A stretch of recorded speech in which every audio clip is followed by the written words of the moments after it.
Vamos a ir ahora con el próximo caso, que es el 9, ¿sí? Que se va a basar en lo siguiente. Nosotros vamos a tener, por ejemplo, una función w, que es función de x y de y, con la siguiente forma, ¿no? E a la x menos y menos z al cuadrado por y más x. A su vez, x e y son funciones de dos variables más, que son u y b. X, por ejemplo, va a ser b menos u, y después y,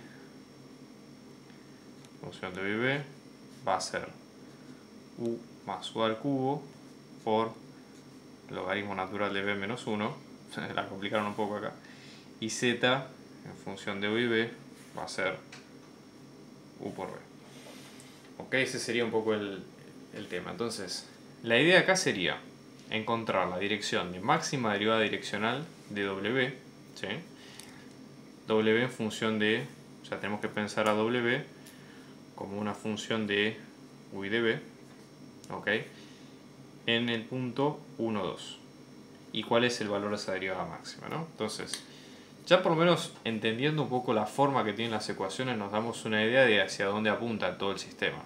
Ok, vamos a hacer el clásico diagrama de cada caso. Entonces, por ejemplo, supongamos que nosotros decimos, bueno, por lo menos por la lógica que tiene que ver con esto, nosotros partimos de un plano, R2, con dos variables, u y b. Sí, que son las que usan, fíjense, estas tres funciones, x y z, por ejemplo.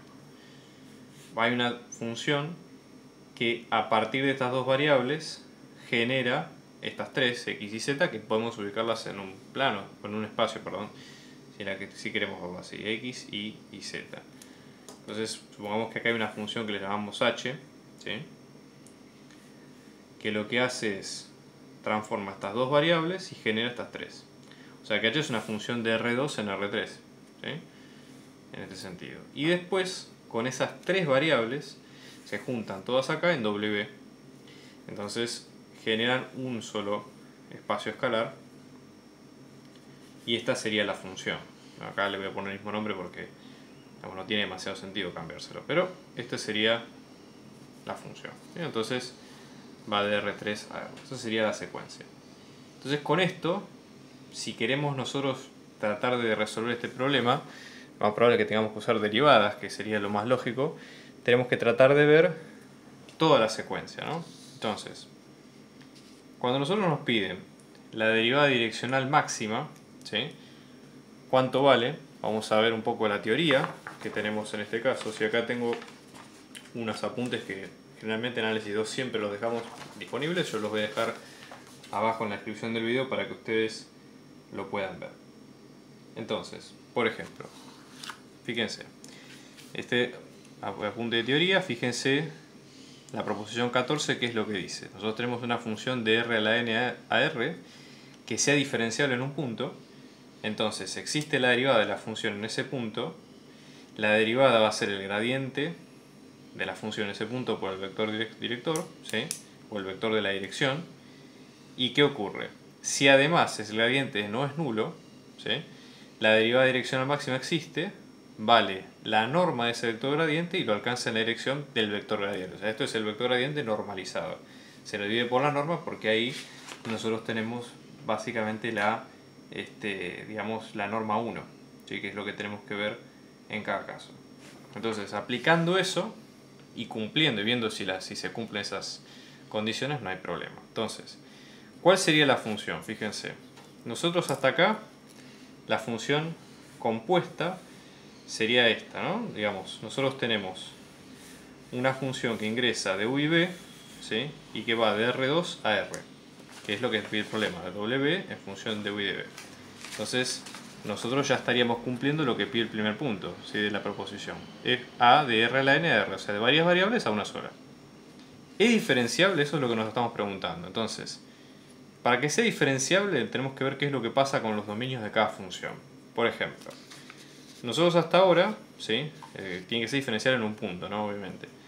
¿Cuáles son los dominios de cada función? U y B no tienen restricciones, o por lo menos el problema no plantea que tienen restricciones, así que es todo R2.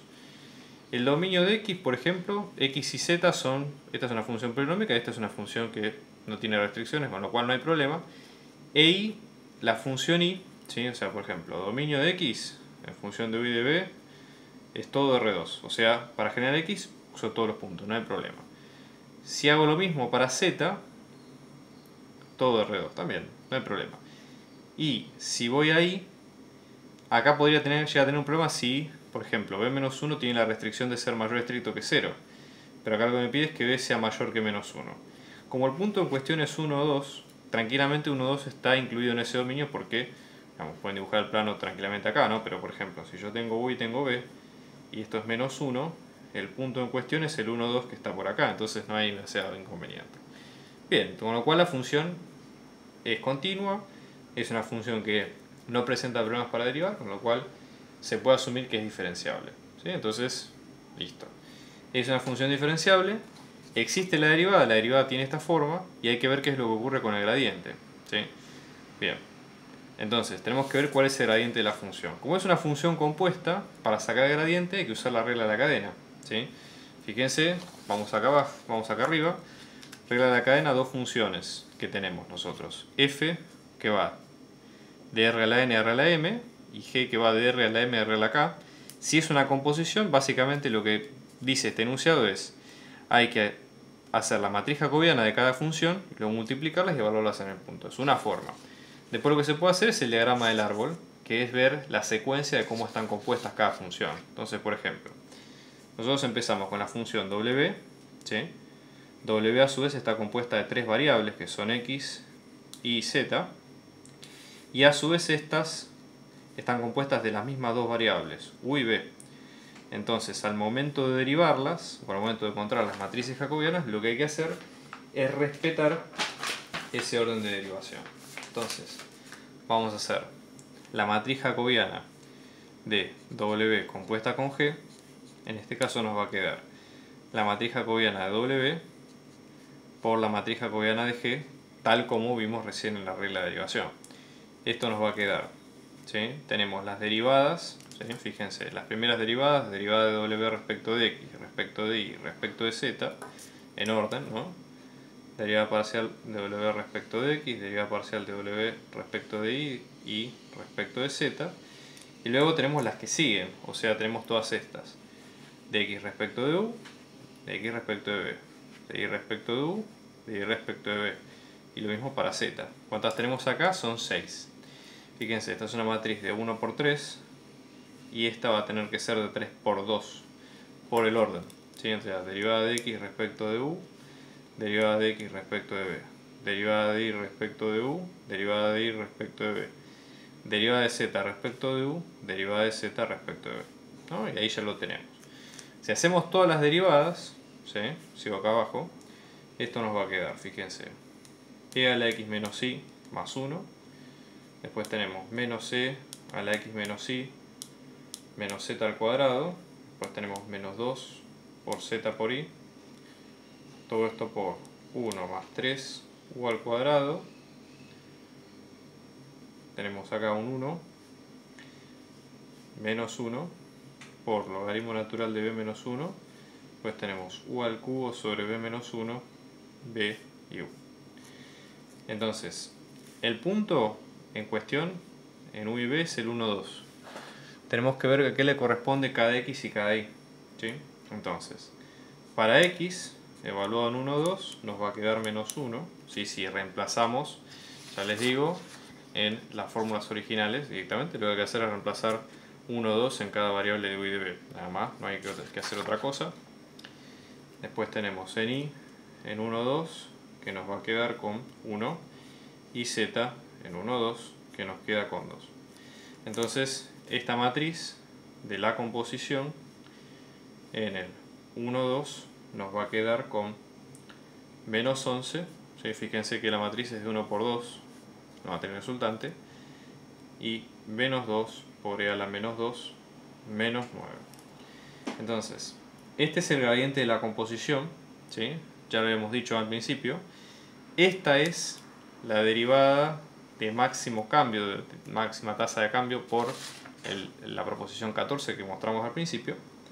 Y la dirección es directamente dividir ese vector por su norma. Entonces, La dirección b, que no tiene que ver con la variable b, es un vector. Lo pueden pensar como este vector, ¿sí? El menos 11, menos 2 por e a la menos 2, menos 9. Y luego dividirlo por su norma. Lo dejan expresado así y está bien resuelto. Si no hace falta que desarrollen todas las cuentas de cero porque se entiende el concepto, no hay problema.